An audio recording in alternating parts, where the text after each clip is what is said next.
On passe à nos prochains intervenants. SMCP, il fallait bien 2 intervenants pour les représenter, hein, Sandro, Maj, Claudie Pirlot et Fursac, derrière cet acronyme, évidemment. On va parler acculturation, notamment de la jeune génération, à ces outils de data, tout en étant en bonne corrélation, en bonne relation avec les équipes IT, de manière à ce que ça puisse impacter de manière concrète le business, évidemment. Pour en parler, j'accueille Émilie Thibault et Ulysse Lirsac de SMCP, qu'on peut applaudir, s'il vous plaît. Bienvenue. Bienvenue.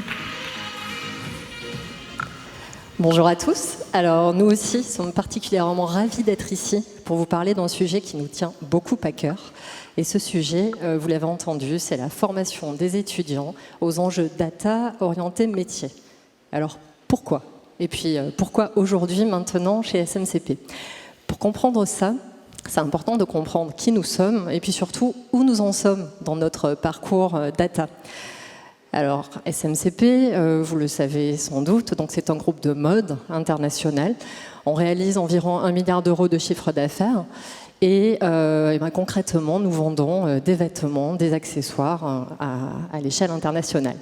Donc, en quelques chiffres clés, 4, c'est le nombre de nos marques qui ont été présentées, donc Sandro, Maj, Claudie Pirlot, Fursac. 1700, ce sont nos points de vente, nos boutiques à travers le monde. Donc vous commencez à toucher un petit peu la dimension là, en termes de data. Ça en fait du ticket de vente à intégrer dans nos bases et à travailler au quotidien. Et 44, ce sont les pays dans lesquels nous opérons. Donc une assez forte dimension mixte entre une complexité apportée par les marques et également une dimension géographique assez forte. Mais 4, c'est aussi le nombre de nos collaborateurs dans l'équipe Data BI. Donc c'est peu finalement pour adresser ces enjeux-là. C'est peu et c'est assez révélateur de là où nous en sommes sur notre parcours de la BI vers la data. Parce que oui, on est plutôt des débutants. On est en train d'opérer notre transformation de la BI vers la data. Et donc pour ce faire, on y est allé par paliers. Premier palier, c'était le socle technologique. On a commencé par se doter de ce qu'on pensait être les bons outils pour nous. Donc le combo Snowflake, Tableau, pour adresser à la fois les enjeux de volumétrie, de gouvernance de la donnée, d'accessibilité de la donnée. Et on est très satisfait des premiers résultats obtenus. Maintenant, la techno, c'est bien, mais ça ne fait pas tout. Je ne vous apprends rien. On a dû franchir une deuxième étape qui était comment amener nos métiers à bien contribuer avec nous et à travailler, les embarquer sur ces projets data. Déjà, les métiers, c'est quoi chez SMCP? On peut prendre, par exemple, un premier métier, ce serait nos acheteurs. Les acheteurs, c'est ceux qui achètent en amont de la saison de vente les produits auprès des fournisseurs. Ils doivent choisir les bons volumes, les bons fournisseurs. Il y a toute une stratégie d'achat et la data, forcément, peut les aider. On a également des approvisionneurs. Une fois qu'on a les produits en stock, il s'agit de les dispatcher au bon endroit, au bon moment. Et le bon endroit, le bon moment, c'est il me reste une robe en taille S dans mon entrepôt. Je la mets où? Dans quelle boutique? Pour qu'elle se vende et que moi, je sois sûre de maximiser ma performance de vente. La data, clairement, peut apporter beaucoup de solutions à ces métiers-là. Et c'est ça, nos projets data. Finalement, aujourd'hui, c'est par exemple un des enjeux. Comment est-ce qu'on peut aider à mieux acheter pour mieux vendre derrière? Et pour ça, il nous faut nos métiers. On peut pas y aller tout seul. Le problème, c'est que les projets data, chez nous, aujourd'hui encore, ils font peur. Ils font peur parce qu'ils sont jugés techniquement complexes. Ça va prendre du temps. Tous ces métiers que vous avez tous cités, data scientist, data ingénieur, les fonctions, data steward, data owner, etc., on en a tous plein en catalogue. Chez nous, chez SMCP, c'est encore assez neuf. Donc il faut arriver à les expliquer, à les mettre en place dans l'organisation. Et justement pour ça, nous, un de nos enjeux, c'est de réussir à simplifier toutes ces méthodes et ces métiers pour donner envie aux métiers de collaborer avec nous. Et pour ça, on a dû recruter les bons profils. Donc vous vous demandez où est le fil, mais j'y viens. Les étudiants, ils sont là, ils sont à la fin. Les bons profils pour nous, de tout ce que j'ai dit, ce sont des bons techniciens de la data, forcément, il faut bien utiliser Snowflake Tableau, qui sont capables de comprendre les process métiers, de préparer cette data métier en amont et que ça fasse sens, que ça reste très pragmatique, et puis d'expliquer simplement, de parler avec le métier pour clarifier tout au long du process et qu'on ne tombe pas dans la black box. C'est dans ce contexte-là que nous avons recruté Ulysse il y a 8 mois, notre ingénieur data. Et Ulysse avait ce truc en plus et on s'est dit, ça va nous aider par rapport aux problématiques que j'ai évoquées avant. Ulysse souhaitait continuer à enseigner dans un master data en école de commerce et justement former ses étudiants à penser métier, les encourager à avoir cette démarche assez pratique. La data, c'est pas que l'algorithmie, c'est aussi le sens qu'on y donne. Vous l'avez également évoqué. Et autour d'un cas d'usage SMCP, évidemment. Donc nous, on y a vu l'opportunité d'éprouver de nouvelles méthodes data et pourquoi pas de susciter l'intérêt d'étudiants pour venir faire de la data chez nous. Alors merci Émilie. Donc comme vous l'avez entendu, moi j'ai plus un background où je vais enseigner, donc j'ai pas vraiment l'expérience de parler devant, on va dire, des profils un peu plus divers que des étudiants, donc ça va être une première. Donc pour comprendre un peu d'où vient ce projet, il faut faire un peu d'histoire. Donc il y a eu 3 ans, j'ai eu l'opportunité de commencer cette activité de formation. Un enseignant avec qui j'étais toujours en contact, excusez-moi, m'avait simplement proposé de venir faire une petite intervention sur le cloud. Alors pourquoi le cloud? Parce que souvent on se rend compte que les étudiants, dans leur formation data, en fait travaillent sur des fichiers Excel et ne réalisent vraiment pas comment ça va se passer dans les mois qui vont suivre. Une fois qu'ils vont avoir leur diplôme, quand ils vont commencer à travailler, ils ne se rendent compte pas des enjeux métiers, ils ne se rendent compte pas de la complexité de la data, c'est-à-dire la donnée pas propre, pas cleanée, et finalement ça crée vraiment un gap entre leur formation et donc entre la théorie et la réalité des choses. En réfléchissant à cette opportunité et en parlant autour de moi, j'ai aussi réalisé que les jeunes data scientists, lors de leur première mission, sont souvent un peu désabusés parce qu'ils ne réalisent vraiment pas en fait à quoi correspond leur métier et comment ils doivent travailler. Ils ont encore cette vision trop data-centrique qui va être faire de la data science pour faire de la data science, ce qui a un intérêt effectivement, mais l'objectif finalement c'est quand même de produire quelque chose qui va avoir un impact. Et donc on propose de le faire avec 3 grandes idées, leur faire comprendre pourquoi ils doivent maîtriser la data science évidemment, mais aussi comprendre le process métier. Les laisser pratiquer, donc c'est là où rentre en jeu le cas concret SMCP, et ensuite leur démontrer. Et la meilleure manière de démontrer quelque chose, souvent en fait, c'est de les laisser essayer et de voir par eux-mêmes le résultat. Donc la formation, on va la faire en 3 temps. On va d'abord se focaliser sur les fondamentaux du data scientist, c'est-à-dire c'est quoi les connaissances techniques, c'est quoi leur rôle au sein d'une entreprise, c'est quoi les attentes qu'on va avoir d'eux. Ensuite, se focaliser sur la data, donc vraiment qu'ils comprennent que de toute façon, sans la data, un algorithme ne sert pas à grand-chose. Si j'arrive à prédire quelque chose avec de la mauvaise donnée, finalement, est-ce que je prédis vraiment quelque chose? Et la dernière étape, c'est de leur laisser faire une restitution métier directement face à un jury SMCP. Donc la première étape, c'est vraiment leur faire comprendre qu'est-ce que vraiment fait le data scientist. Les études récentes montrent finalement que la partie vraiment activation data science pure et dure, ça tourne entre 15 et 30% de leur temps. Mais dans leur tête, à ce moment-là, c'est la majorité du temps qu'ils vont passer quand ils vont commencer à travailler. Et donc, il faut vraiment leur mettre l'accent sur l'importance d'identifier, de trouver et de sélectionner et de collecter la bonne donnée pour le bon projet. Et l'importance aussi de la comprendre, de l'analyser et de la maîtriser avant de pouvoir l'activer. La seconde étape, c'est vraiment le principe de coller au process métier. Donc Émilie a présenté le métier d'acheteur. Et le projet, en l'occurrence, cette année, était une prédiction de vente des nouveaux produits, comme des anciens produits, par marque, par saison et par région. Donc, le data scientist va penser à faire une clusterisation des produits pour pouvoir les rapprocher les uns aux autres.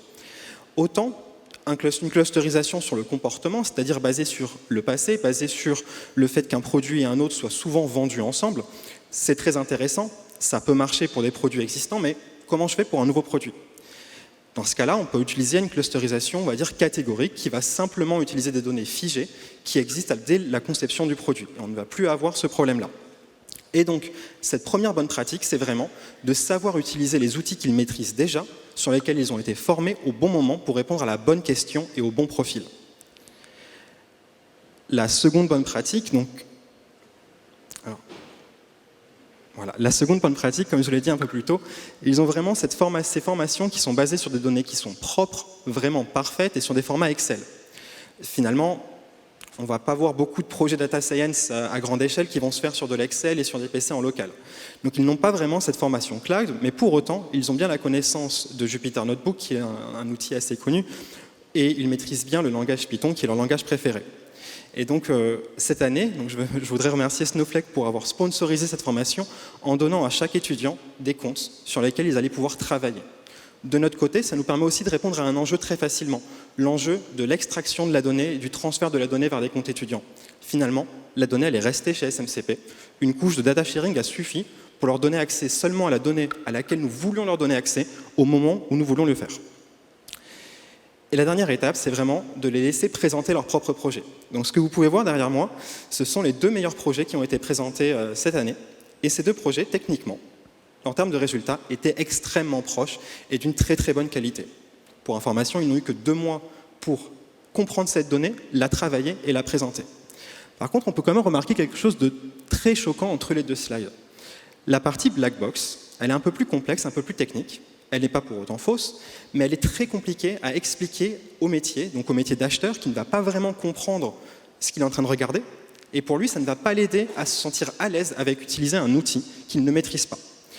La partie de droite, donc la partie que j'appelle gentiment business is king, c'est une partie sur laquelle vraiment les étudiants se sont forcés à essayer de comprendre le process métier et d'orienter leur présentation ainsi que leur choix d'algorithme sur les besoins métiers. Cette partie-là, finalement, on peut le voir, un arbre de décision, c'est quelque chose qui est très simple à suivre, que tout le monde peut comprendre, pas besoin d'avoir un diplôme en data science pour le comprendre. Et donc c'est une version plus simple et plus lisible. Donc sans choc, l'équipe qui a le plus convaincu était effectivement l'équipe qui était plus orientée métier, car elle a pu leur faire avoir confiance en eux, et le métier se sentira plus à l'aise à travailler avec ça. Donc finalement, la recette gagnante et tout l'intérêt de cette formation que l'on fait aux étudiants, c'est vraiment le premier point. C'est de toujours leur dire, quand on commence un projet data science, notre premier objectif, c'est vraiment de gagner le métier.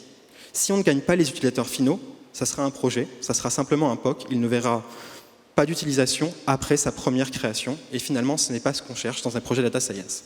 Et donc, en conclusion, gagner le métier, c'est commencer par une version simple, efficace, démontrable, qui a comme seul objectif de pouvoir onboarder ses utilisateurs finaux. Car une fois qu'ils sont onboardés, il sera assez facile de pouvoir améliorer le projet. Et l'améliorer ne veut pas simplement dire changer d'algorithme, passer par un algorithme plus compliqué et qui sera moins facile d'utilisation, mais ça peut vouloir dire intégrer une sorte de compréhension de cette data supplémentaire, intégrer de la donnée que nous n'avons pas identifiée en début de projet, ou même dans certains cas complètement bifurquer le projet, car une fois que le métier, les utilisateurs finaux comprennent ce que l'on peut faire avec cette data, pourront avoir des idées supplémentaires. Et la dernière étape, de continuer à le développer, parce que l'objectif, c'est vraiment de transformer la manière de travailler dans l'entreprise, et si on la transforme, la data qui va être générée va évoluer, et un algorithme qui fonctionne il y a 1 an ne fonctionnera pas toujours aussi bien l'année suivante. Et donc, ça sera un travail en continu qu'il se fera toujours en commun entre les data scientists et les utilisateurs finaux. Alors, oui, pour conclure et pour synthétiser un petit peu finalement, et je remercie vraiment Ulysse d'avoir réussi à mener à bien cette formation jusqu'au bout. Nous, ça nous a confortés dans les convictions qu'on avait au départ, à savoir que pour réussir un projet data, et alors j'enfonce certainement des portes ouvertes, mais il fallait qu'on reste explicite de bout en bout. Il faut réussir, une fois qu'on a embarqué nos métiers, à les garder avec nous jusqu'au bout. Et donc, il n'y ait pas d'étape nuage de fumée ou trop complexe avec des algos qui vont être difficiles à comprendre ou des étapes de méthodo-projet qui seront éventuellement trop techniques. Donc, il faut réussir à être explicite pour non seulement embarquer, mais aussi fédérer et donner envie de continuer. Ça, c'était le premier point. Ensuite, rester évidemment pragmatique. On préfère peut-être un algo plus simple, une approche plus simple, le 80-20, du moment qu'il est compris et que nos métiers se l'approprient. Ils vont réussir justement cette phase de transformation et puis pourquoi pas de self-service aussi au fil du projet. Donc explicite, pragmatique et métier. Alors ça, ce sera vraiment le credo. Il faut que nos algos, nos solutions répondent à des préoccupations métiers. Et on ne fait pas de la data pour la data. Cette conviction-là, on l'avait, mais ça a d'autant plus été renforcé. Maintenant, ce dont on est aussi convaincu, c'est que si on explique ces principes-là à des étudiants et donc nos futurs professionnels dès leur formation, ça va permettre sans doute, oui, de démystifier le métier, peut-être de d'en décourager certains, mais surtout nous assurer que ceux qui viendront et qui poursuivront cette carrière de data scientist, eh ben, ce seront ceux qui ne seront pas frustrés quand ils arriveront en entreprise, parce qu'ils connaîtront la réalité de leur métier. Et ça, c'était le grand intérêt de ce cours. Et puis de façon très pratique et pragmatique, parce qu'on reste des gens concrets nous aussi, eh bien, on y a gagné des méthodes au projet qu'Ulysse a pu éprouver avec ses étudiants et qu'on va remettre en œuvre, nous, à notre niveau. Donc, les 4 collaborateurs de l'équipe data et au-delà, les personnes qui viendront se joindre à nous pour travailler sur ces projets. On y a gagné cette méthode. Et on a également gagné un stagiaire, et ce qui était la cerise sur le gâteau, donc un étudiant qui a été suffisamment intéressé pour poursuivre l'aventure et venir faire de la data chez SMCP. Et on espère que c'est le début d'une longue série. Donc merci Ulysse, et merci à tous pour votre attention. Merci beaucoup.